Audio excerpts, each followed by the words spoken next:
Hello, I'm Fred McNeil, and thank you for watching QAC TV 7. We started a new show about 6 months ago called Thank You for Serving. There are about 3,500 veterans in Queen Anne's County. And we have a different veteran on every week. We talk about, hey, where they grew up, what was their military experience, would they do it again, and what are they doing now?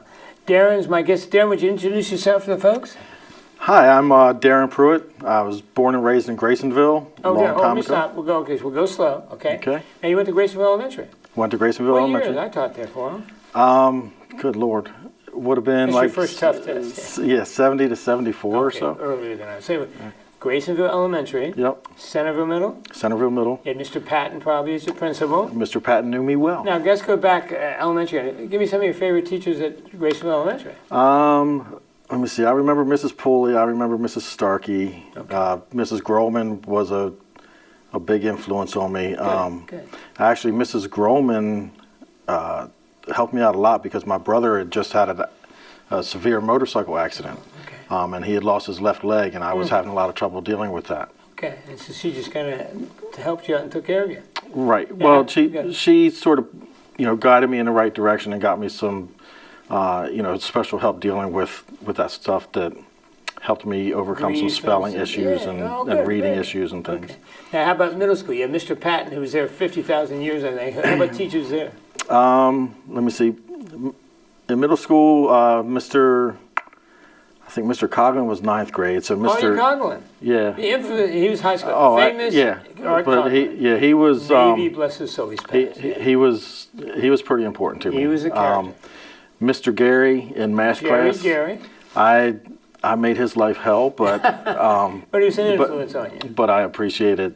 Okay. Later, I appreciated what he did okay. for me. Mrs. Flamer was. Yes. Remember Mrs. Flamer? My kids had Mrs. She Flamer. was appropriately named, and she was a little fireball. So you had some winners there, right? You had a good time. Yeah, well, I don't know that I had a good time, but yeah, I had some winners. And I mean, I had some people, I had a lot of teachers who were very firm-footed. They knew who they were, where they were. Yeah. Structure, organization, right. etc. And, they knew who all of us kids were, and they let us know when we were stepping out of bounds. Well, middle school kids, I taught middle school for a while, hormone crazed. You're going in 50 different directions. Right. And teachers have to be stern, right? They have to be Right. stern. So from Centerville Middle, I assume, obviously, there's only one high school at that point. Right. When did you graduate from Queen Anne's County High? In 84. I was there in 84. Okay. I was teaching earth science at the Kennard. Remember how 9th grade Yep. Kennard? Anyway, now give me, you mentioned Artie Coughlin. Who else did you? Orm Thompson was my masonry teacher. On the back row, Yep, yes. on the back row. Let me see. Mr. Coyne was my history teacher. Michael Coyne upstairs, yes. Yep. Mrs. Ford for English. Barbara Ford for English. Let me see. I had a lot of good teachers. Mr. Paul for science. Walter Paulus. Oh, Walter comes to our Yeah, group. You right. see, I Yeah, didn't- and does he know you were? Yeah, okay. and I've talked to him. He actually told me I was no good for my girlfriend back then. Walter said that. Yeah. And he probably wasn't wrong. Again, they were just kind of, put me back in line. And Now, in high school, athlete, theater, nerd, trades guy? no, none of those. Okay. Yeah, I was a vocational student Okay. and spent a lot of time in that back hallway. Okay. And we'll just leave that. That was his special group. Yeah, we'll leave the that back, there. We used to call them the back hall boys. Yeah. There was a whole different set of rules. Right. Oh, you graduated? Oh, there was rules? Now, shh, don't tell them. Right. So you graduate from high school. Where Yep. did you go next? Immediately after graduation, I went to Ocean City and got sunburned and went into the Navy with sunburn. Oh, so you went right out of high school? I went 12 days after graduation. 12 I was days. in San Diego Basic with training? no hair. And Now, what was there always an attraction, one to the military, two to Navy, or what? At least through high school, through all of high school, I was going to be Navy. You knew you were going to go Right. into service. Had no idea what I was going to do. Or grandfather? My grandfather and uncle were both Navy Seabees, Okay. but I never knew them while they were serving. I knew them after they served. My father was Army National Guard, but he was eligible for, I guess, Vietnam and probably even Korea. But he was working at Westinghouse on the Ajax missile project. So you got exempt. So, right. Okay. So he was already doing. So you're in Ocean City, eating saltwater taffy, getting burned up on a beach, about a block from the stowaway probably, where there's nothing but dunes. Join the Navy. What was basic training like for you in the Navy? In San Diego, it was hot, and as a very light-skinned kid, I got sunburned a lot. Okay. And it was kind of rough at first being away from home. Right. With that was 3,000 miles. Yeah. There was nothing familiar out there. Okay. And you find it hard or easy or just lonely? Just. There was lonely moments. Even in boot camp, you were already starting to build the camaraderie and everything. Mm-hmm. I have friends from boot camp who we still talk on Facebook. And we were, the last time we saw each other was 1984. Good guy. And we still talk. You still touch.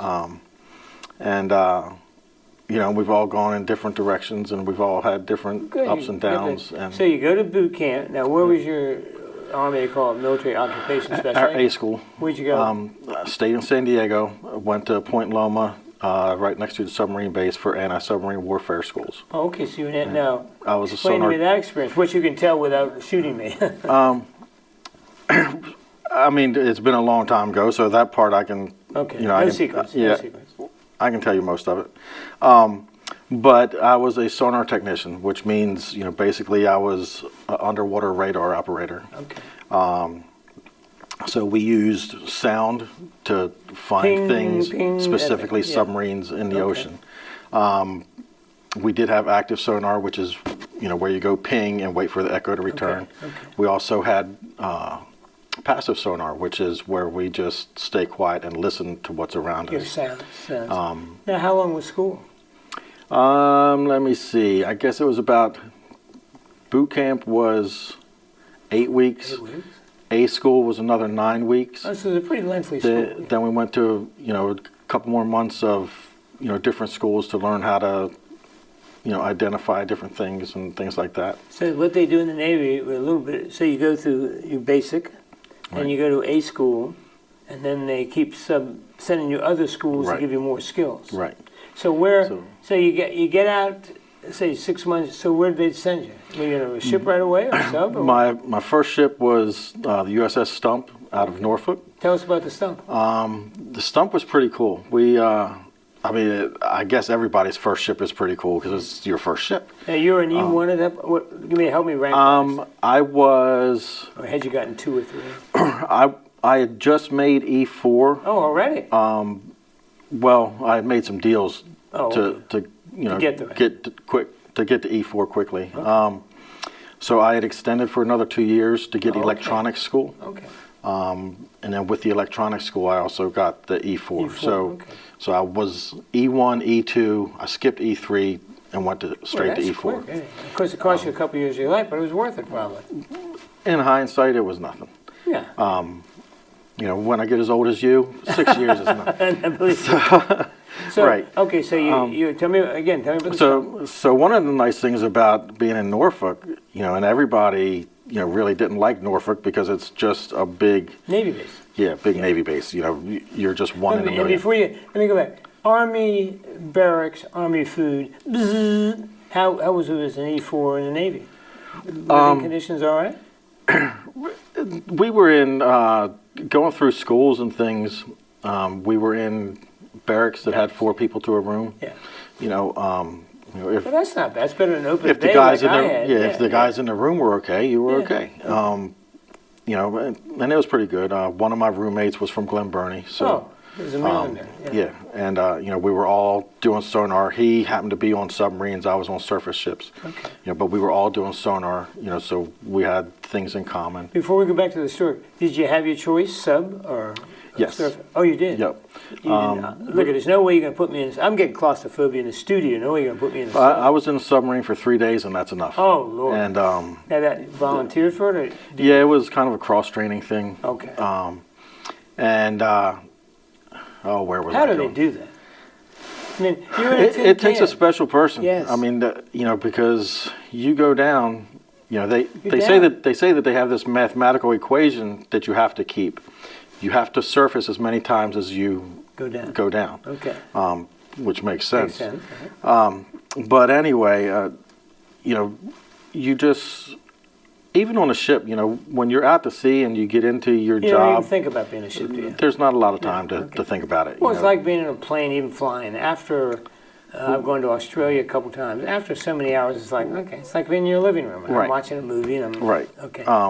We weren't watching movies all the time, but but you've got your daily routines. You're working. You get up, you eat, you go to work. Yeah. You get done work, you work out for a little while or something, and then you do whatever you're going to do for recreation. If it's reading a book or like you said, watching a movie. Every once in a while, you could go out on the deck and shoot skeet or hit some golf balls into the middle of the Pacific. Oh, that's nice. So, okay, on the Stork, where did you go? What did you do? You're in Norfolk. Right? The big one that we did, out of Norfolk was called a Unitas cruise. Unicross.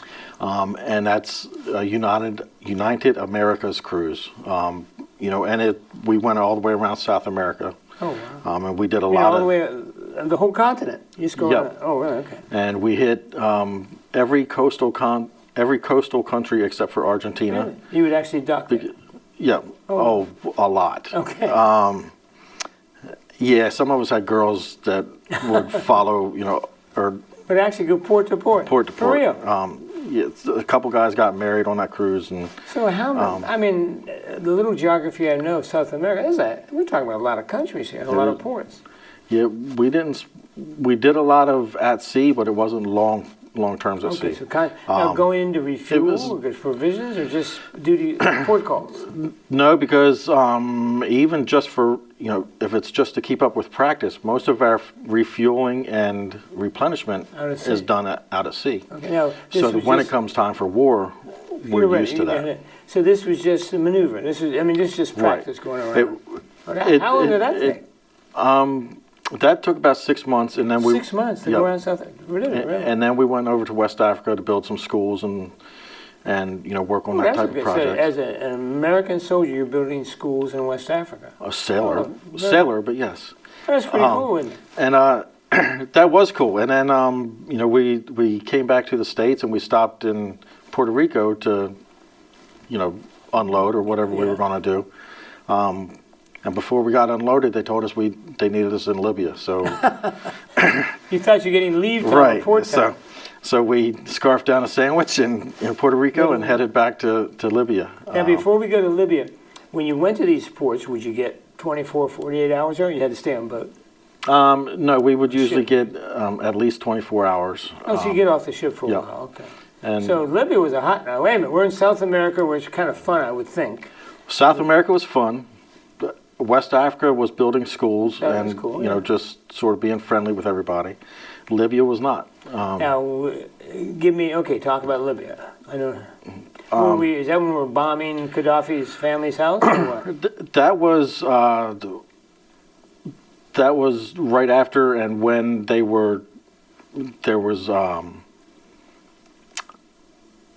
people up in the hills who were shooting down at our Marine barracks and things. Oh, okay.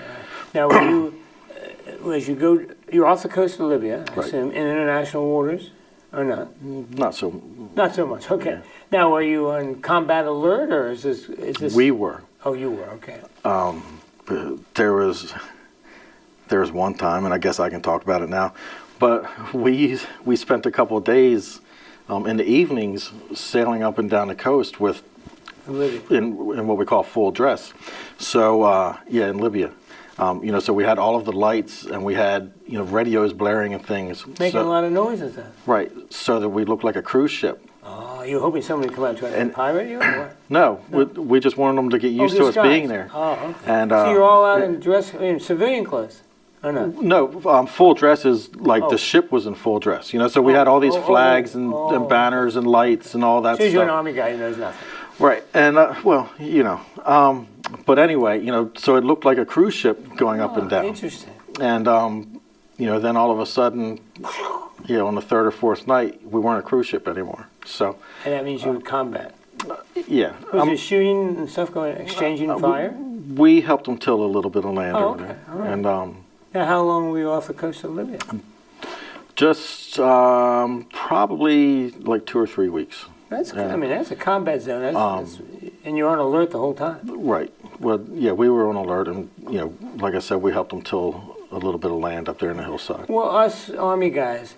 Now, when you're on a ship like that, are you 12-hour days, shifts, or how? Usually 12 hours. 12 hours on, Right. 12 hours off. Not always. Okay. It was usually you could either have an 8 or 12-hour watch, and then you had your normal work day. All right. So hypothetically, from 8 to 4 is your work day, and if your watch falls on your work day, if your duty rotation Right. happens to be on your work day, you lucked out. Oh, okay. If it doesn't, You have extra. you didn't. Extra. Now, the whole time, are you with other American ships, or just Yes. you by yourself? There- Okay. There wasn't a lot of other ships on that particular mission, but I think that there was 2 others with us. Okay. Now, you spend a couple weeks in Libya. What would they do with you then? Then we finally got to come home. Okay, home meaning Norfolk. No? Well, we came back to unload in Puerto Rico. again. Okay. Then we stopped in Jacksonville, Florida, Okay. which was pretty cool because the night that we got back in Florida, Bon Jovi was opening up for Rat. So we were all racing to get tickets to the concert. Oh, okay. So we had been in port for about 4 hours, and we're sitting at a concert. Bon Jovi concert. Isn't Right. it amazing how in the military you can do that? You transition from a sailor, soldier, marine, or whatever, and boom, Right. a concert in an Acme or whatever. Right. Okay, so you get back, you're at Jacksonville, And then up to Norfolk. and then stay on that ship for a while? Or? Stayed on that ship for a little while longer. Did some smaller things. Greeted a couple Soviet submarines off of the coast of Florida.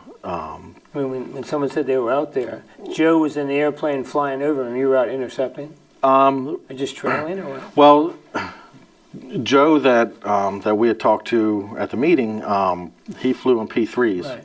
So, they have their mission with the sonar buoys, and they go out, they can drop the sonar buoys. And then there's a long hydrophone that used to drop down from the sonar buoys, and So we you could could hear. listen to that and pick out the frequencies Okay. to see who we And were then looking at. you start chasing them, or just shadowing them?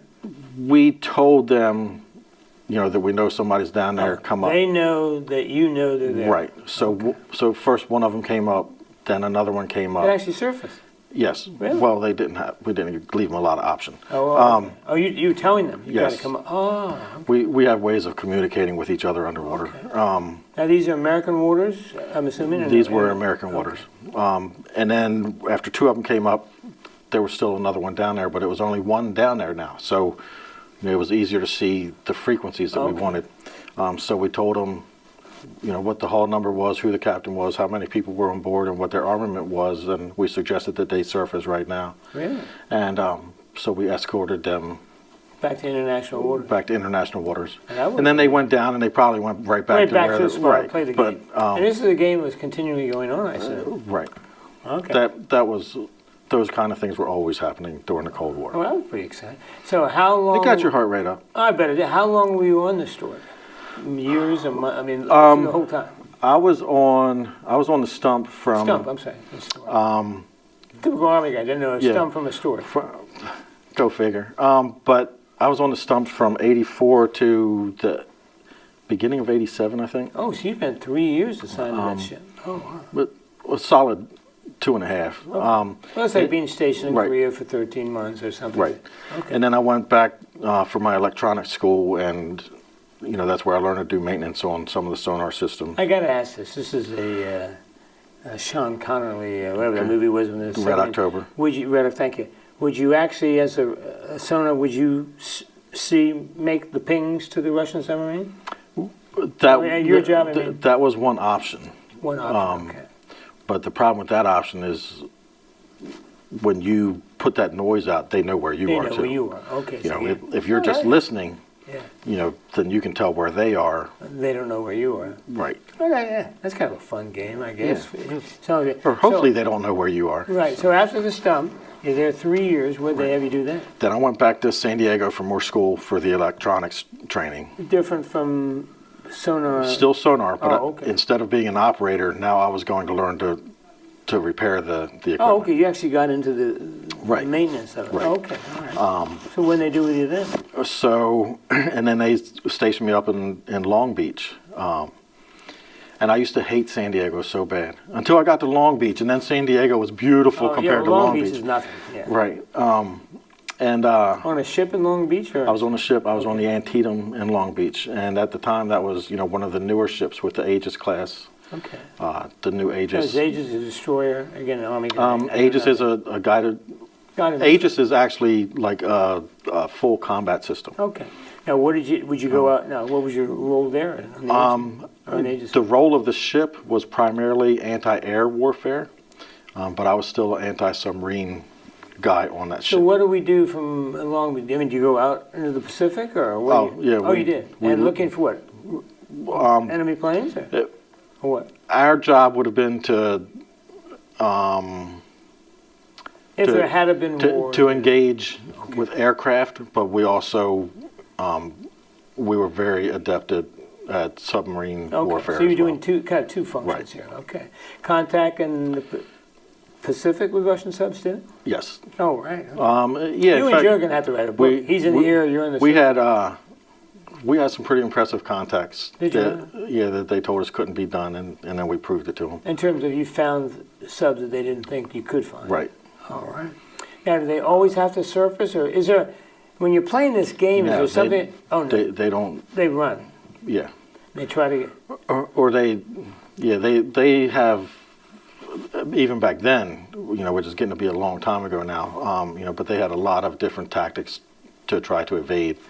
And then we had tactics to try to counter their tactics. It was like a chess game, right? Now, did this go on? I'm assuming it still goes on now with Chinese subs, probably, and Russian subs, and Iranian subs, and who knows what else. Yeah, there's all kinds of games going on now. So.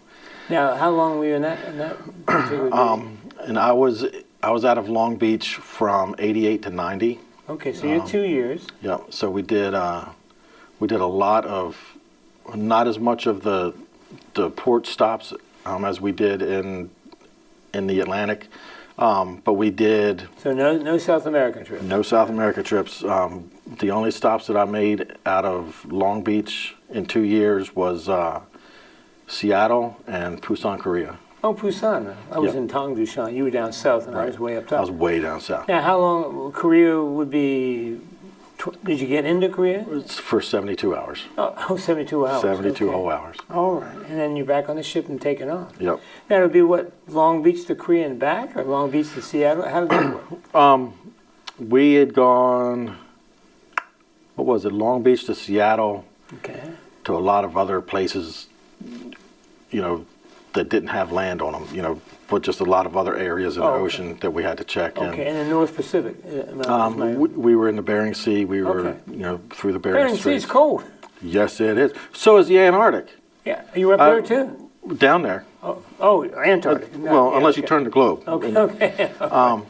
But yeah. Again, it's an Army thing. Remember, we couldn't use a compass, much less. And I am a shellback, which is... What's a shellback? A shellback is when a sailor goes across the equator. Okay. You have to go through an initiation. Is that where they cut your shirt or something, or something a little more? They do all kinds of weird stuff. Yeah. Okay. But one of the funny things with being a shellback is when you cross the equator, for the first time, you have to shave your left leg. all the way up? Up to your knee. Really? And where does that come from? 1800s? It's just a rule. It's a Navy tradition. And then coincidentally, when you pull into your first port, all the old shellbacks tell all the girls that if your left leg is shaved, then you're gay. So the first thing that the girls want to know, so the first thing that girls want to know is, did you shave your leg? Crazy. Okay, so you're at Long Beach, you're running around the Pacific, you're chasing submarines again, different kind of, sounds like you spent more time out at sea. Yes? Right, yeah. Okay. Well, Well, as a sonar tech, our whole life is out You to got to sea. be out to sea looking for. That's your That's where job. submarines That's your are. job. That's where they live. So now after that duty, what'd you do? After that duty, I got out to be with my wife and kids, and a year Okay. later, I was divorced. So, okay. Sea was looking better. right. See, this is right around the time that Desert Shield broke out. Okay. Desert Shield was announced 3 days after I got out. Oh, so you're civilian again? So I'm a civilian again, and as soon as Desert Shield broke out, I went back to active reserve duty voluntarily. They called you back. Oh, you No, went back. I went voluntarily. But there wasn't a lot of use for sonar in the middle of the desert. They didn't need you. So, no, there's not a lot of submarines. Okay. Right. If they were really old ones. So it's, a couple of U-boats right. took a long turn. So how many total years were you in? I was in for 6 years active duty. 6 active. Then you went reserves? Right, for about 2 years. Oh, 2 years. So, Okay. So I've got about 8 total that way. And that, long story short, I did some jobs. I worked in nuclear fuel production doing quality control on fuel rods. And then I moved back east. So you stayed on the West Coast for a while? Yep, for about 2 or 3 years. Oh, good. I lived in Santa Barbara for a while. I was up. Well, and I was in Washington State, but I was in southeast Washington State. So it's everybody like a says desert, isn't it? it's all high plains desert. Yes. It does have a couple of rivers that run through it, but it's all brown sage and tumbleweeds. Yeah. And So what'd you do when you came back? I came back and I sold everything. I sold cars. I sold seafood. Came back to Maryland? Right. Okay, good. And I lived with mom and dad for a couple months. Until I was able to get my own apartment and feet stuff. on the ground. Right. They helped with the kids and things like that. And everything was went pretty good. So you're glad to be out. You were glad to be out. Well, you adjusted. You adjusted. Yeah, I was getting back. Let me just say, because we're almost going to run out of time, and that's the quickest 30 minutes of your life, believe it or not. Right. Let me ask you this: if you had this question came up to a gentleman today who spoke to our I would group. absolutely stayed in. 2 questions. One: would you join the Navy again? Yep. Would you do a career? Yep. Now, how about would you recommend to young people to join the Navy? Almost all of them. Oh, okay. Okay. So you thought you enjoyed it. Right. By the way, I didn't ask you, what rank did you come out as? I came out as an E5. Oh, you were an NCO. Yep.